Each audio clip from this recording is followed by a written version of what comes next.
Oke, bismillahirrahmanirrahim. Assalamualaikum warahmatullahi wabarakatuh. Assalamualaikum warahmatullahi wabarakatuh. Oke, selamat pagi menjelang siang Bapak dan Ibu. Pada sesi kali ini kita masuk ke dalam sesi itu pembahasan terkait kalibrasi multimeter sebelum pengukuran. Sebelum kita masuk sesi kalibrasi multimeter sebelum pengukuran, lebih baik kita berdoa terlebih dahulu. Semoga semua yang kita pelajari hari ini dapat menjadi bermanfaat bagi kita semua. Ya, berdoa mulai. Oke, berdoa tidak pernah selesai. Nah, selanjutnya sebelum masuk ke dalam materi, saya mengingatkan terlebih dahulu tentang K3 atau safety induction, yang mana terdapat 3 hal penting pada materi kali ini. Yang pertama, kita harus menggunakan gelang anti-statik, yang mana gelang anti-statik ini harus terhubung ke grounding yang ada di meja masing-masing sebelum memegang komponen-komponen elektronika. Selanjutnya itu kita harus mengetahui jalur evakuasi, pintu, dan juga apa yang ada di dalam ruangan. Nah, yang paling penting itu karena kita melakukan kalibrasi dengan menggunakan multimeter, jangan mengukur tegangan pada mode ohm atau ampere, karena ketika kita mengukur tegangan pada mode ohm atau ampere, apabila alat yang kita gunakan tidak ada fuse atau sekring otomatisnya, maka alat yang kita gunakan dapat rusak secara permanen. Nah, selanjutnya untuk hal-hal yang lain seperti K3, tolong menggunakan alat yang bersifat tajam, jangan sambil bermain-main atau sambil bercanda saat menggunakannya. Oke, kita masuk ke dalam materi, yang mana terdapat ada 2 pembacaan yang berbeda, yaitu dari resistor yang sama namun menggunakan multimeter yang berbeda, multimeter yang sudah dikalibrasi dan juga multimeter yang belum dikalibrasi, yang mana pada multimeter yang dikalibrasi mendapatkan nilai ohm atau nilai hambatannya itu sebesar 995 ohm, sedangkan yang belum dikalibrasi mendapatkan nilai 1,18 kilo ohm. Nah, sebagai trainer atau sebagai PLP, turnamen atau proses alat yang mana akan kita kasih ke dalam pengukuran yang digunakan oleh mahasiswa, tentunya itu adalah suatu hal yang penting. Nah, dengan selisih sekitaran 5 dan juga 180 ohm ya, pengukuran pada resistor 1 kilo ohm, maka ini adalah satu nilai yang sangat jauh rentangnya. Nah, oleh sebab itu kita harus mempelajari apa fungsi dari pengkalibrasian multimeter yang kita gunakan.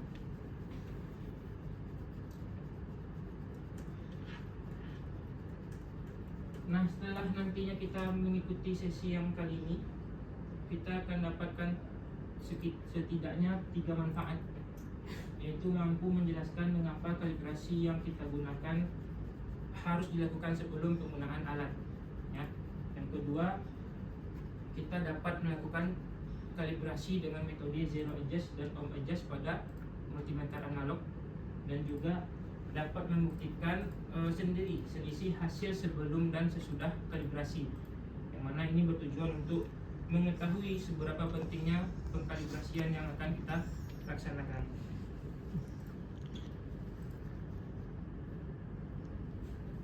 Nah, kita harus mempelajari apa itu kalibrasi. Nah, kalibrasi adalah menyamakan penunjukan alat dengan acuan sebelum alat digunakan.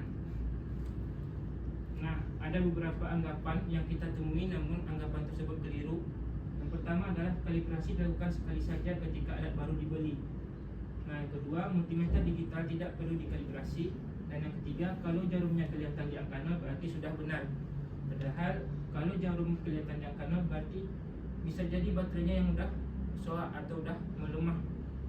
Nah, kalibrasi perlu dilakukan di setiap kali sebelum rangkaian pengukuran dilakukan, karena kondisi seperti baterai yang melemah dapat menyebabkan penunjukan alat yang akan bergeser, tidak presisi. Nah, karena itu kalibrasi menjadi bagian penting sebelum kita melakukan pengukuran. Nah, ini ada dua jenis kalibrasi di multimeter analog, yaitu zero adjust dan ohm adjust, yang mana kedua metode atau kedua jenis ini dapat dilakukan dengan cara yang berbeda, ya. Yang pertama kita memperhatikan terlebih dahulu yaitu zero adjust, yang mana dilakukan ketika alat dalam kondisi tidak mengukur apapun. Penyesuaiannya menggunakan skrup kecil yang berada di bawah papan skala. Tujuannya adalah untuk memastikan jarum tepat berada di angka 0 di sisi paling kiri. Nah, berbeda dengan ohm adjust. Ohm adjust nantinya kita akan menggabungkan atau menghubungkan kedua probe. Setelah kedua probe terhubung, nah, kita akan menggunakan knob 0 ohm adjust untuk mengukur atau untuk mengatur posisi jarum berada di sisi 0 paling sebelah kanan. Nah, itu perbedaannya antara zero adjust dan juga ohm adjust. Jadi perlu diingat bahwa zero adjust dan ohm adjust dilakukan pada kondisi yang berbeda dan memiliki tujuan juga yang berbeda. Nah, ini 3 langkah yang harus kita lakukan untuk melakukan kalibrasi zero adjust, ohm adjust seperti yang sudah saya jelaskan tadi, dan juga untuk melakukan uji ulang dengan menggunakan komponen elektronika seperti resistor. Nah, selanjutnya dari paparan tersebut kita dapat ada dua pertanyaan singkat yang harus kita jawab. Yang pertama yaitu, apa yang terjadi bila multimeter analog tidak di ohm adjust sebelum mengukur resistansi? Kira-kira yang mana jawabannya Bapak Ibu? A. Alat rusak seketika. B. Hasil bergeser dari nilai sebenarnya. Dan C. Tidak berpengaruh apapun. Bergeser dari nilai sebenarnya. Nah, betul Pak Fadli.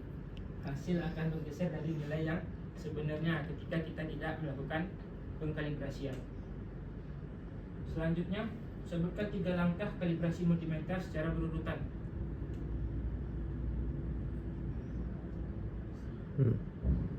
Yang seperti saya jelaskan tadi, yaitu zero adjust, ohm adjust, dan juga pengujian menggunakan komponen elektronika atau resistor.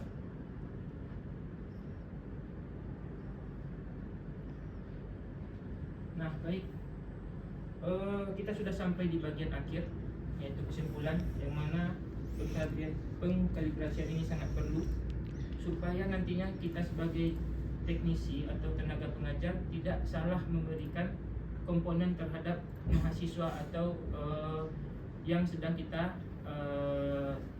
latih, ya. Jangan sampai nantinya kita memberikan resistor yang harusnya resistor tersebut rusak karena pembacaan dari multimeter yang tidak bagus, terbaca baik, dan kita kasihkan kepada mahasiswa atau kepada peserta pelatihan. Begitu juga sebaliknya, yang mana resistor tersebut baik karena menggunakan multimeter yang tidak dikalibrasi, tidak presisi, dan kita nyatakan bahwa resistor tersebut rusak. Jadi terdapat suatu hal yang keliru ketika kita kurang atau tidak melakukan pengkalibrasian terlebih dahulu. Oke, sekian untuk sesi kita hari ini. Terima kasih atas perhatiannya. Semoga apa yang kita pelajari dapat bermanfaat dan berguna untuk ke depan. Terima kasih. Assalamualaikum warahmatullahi wabarakatuh. Waalaikumsalam.